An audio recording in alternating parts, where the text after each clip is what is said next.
Can you both just tell me why you've decided to come out in March today when we already repealed the Eighth Amendment? Well, because we're nowhere near done. Repealing the Eighth was only the start of the fight. It meant that we can fight now and press for the right legislation and access, because constitutional change is one thing, but unless people can actually access the healthcare they need, it's just a nominal thing. So we need to make it real and not nominal.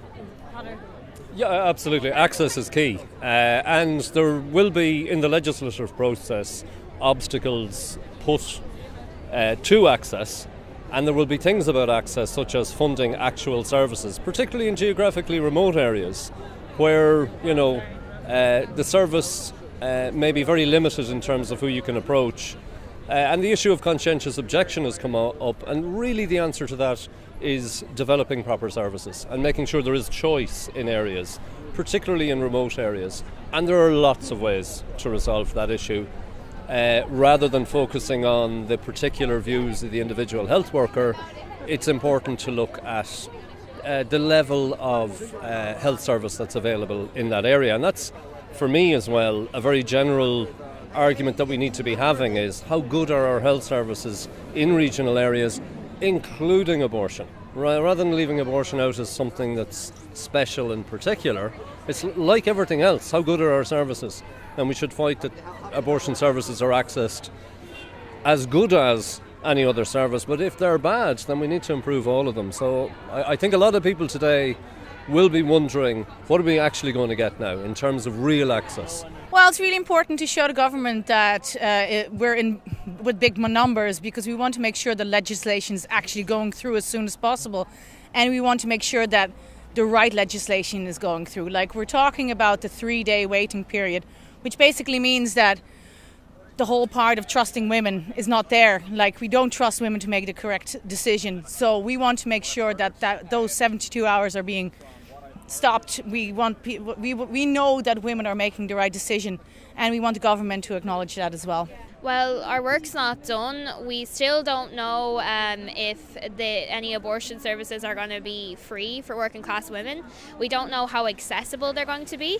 There's still the 3-day wait, which is just kind of taking the piss when women, when they're deciding on an abortion, it's not like willy-nilly. It's not like they're going to change their mind like that and say, oh wait, no, it's really disrespectful. There's also things like, well, we haven't separated church or state. So how can we actually get abortions in hospitals and stuff like that when the Catholic ethos is saying we won't have any abortions and stuff? We need to campaign for those social issues. Krisha, could you tell me why AIMS are marching here today? Well, for AIMS, the main reason behind us repealing the Eighth Amendment and wanting repeal was we wanted choice for women. We wanted choice in terms of reproductive health and choice in terms of the maternity services as well. So this is one of the choices that we've now kind of almost won. We need to make sure it's free. We need to make sure it's accessible to every woman.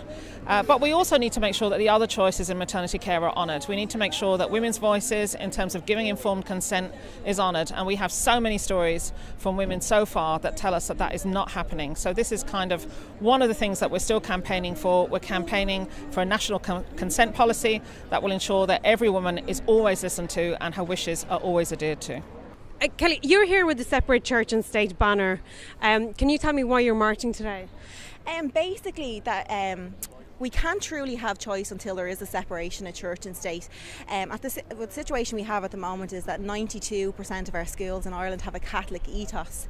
So they have the monopoly on what children learn. And at the moment, most schools are opting for Catholic bodies like Accord to come in and do the sex education. Now, the sex education they're given isn't covering LGBT families and stuff like that, so it's all biased information. We wonder, will they actually give information about abortion services as well? The other issue we have as well is with the National Maternity Hospital and hospitals with Catholic ethoses.